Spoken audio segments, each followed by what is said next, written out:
George Steiner, intelectual y un hombre de letras cuya influyente crítica a menudo abordaba la paradoja del poder moral de la literatura, ha muerto este lunes en su casa en Cambridge, Inglaterra, según ha informado su hijo.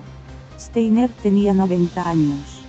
Ensayista, escritor de ficción, profesor y crítico literario, sucedió a Edmund Wilson como crítico de libros para The New Yorker desde 1966 hasta 1997. Durante este periodo, deslumbró a sus lectores por su profundidad analítica, convirtiéndose en un gran maestro de lo que se dio en llamar literatura comparada. Su defensa del canon y la crítica al relativismo y a la banalización técnica fueron los ejes de su obra. Cuando nos recibió en su casa de Cambridge, Inglaterra, dijo que hablaría durante 1 hora. A lo largo de ese tiempo repasó la historia mundial, con el mismo énfasis en la guerra que en Charles Darwin, en Pablo Neruda o en Albert Einstein. Atravesado por todas las heridas de su época, Steiner tenía el sentido del humor de un muchacho que sigue jugando, como aconsejaba Samuel Beckett, a fracasar mejor. Su historia fue la de un exiliado de todas las guerras del siglo XX y a todas ellas se refirió en esa entrevista que tuvimos cuando a Europa y al mundo los mordía la guerra de la austeridad, que prosigue.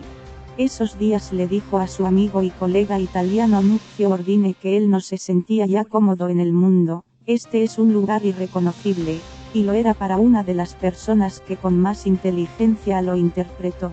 Era tan preciso, y esa inteligencia era tan implacable, que, en su cabeza amueblada para el escándalo y la alegría no había ni un minuto de reposo para la improvisación. Hasta el punto que, cuando había pasado la hora en punto que nos dio para conversar, dijo: «Hemos acabado. Ahora vamos a tomar jerez, galletas, café y hummus». Y ahí, en ese rato en su cocina fue cuando él quiso saber de España, de nosotros, de otros escritores, con la memoria que aún tenía de cuando, en Oviedo, recibió en 2001 el Príncipe de Asturias. Era 2008. En España, y en el Reino Unido, estaba la sombra del paro, que a él le parecía la amenaza más grande del futuro. Pero nos preguntó también, por ejemplo, por Javier Marías, quien me honró haciéndome parte de su reino de Redonda, a quien consideraba uno de los grandes escritores de Europa. Su discusión con las artes, la poesía, la narrativa, la pintura, se reducía, en su inteligencia, a lo que según él era lo más sublime que había alcanzado el hombre: la melodía.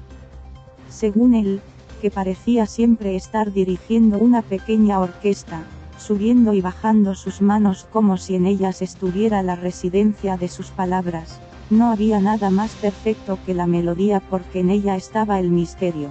Era un hombre proclive al silencio y de ello hizo un monumento paródico, escribió un libro de ensayos, los libros que nunca he escrito, y una prolongación de su autobiografía, Errata, y en todo lo que escribió siempre estaba como su voluntad de tacharlo. Proclive al silencio, también lo fue al escándalo. Le preguntamos sobre lo que él sentía en torno a la tristeza y al pesimismo, que fueron conceptos manejados por la generación que, como la suya, había vivido bajo la amenaza de la desaparición. Nos dijo: «¿Sabes por qué soy tan poco popular entre mis colegas académicos? Siendo joven ya dije que había una diferencia abismal entre el creador y el profesor, o editor, o crítico. Y a los colegas no les gusta escucharlo».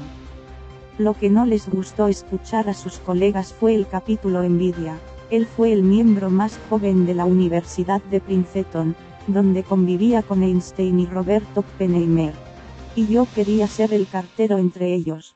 Quiero que me llamen el cartero, como ese personaje maravilloso en la película sobre Neruda. Es un trabajo muy hermoso ser profesor, ser el que entrega las cartas, aunque no las escriba. Mis colegas, decía Steiner, detestan escuchar eso. La vanidad de los académicos es enorme. Derrida dijo que toda la literatura, hasta la más grande, es un mero pretexto. Al infierno con Derrida. Shakespeare no es un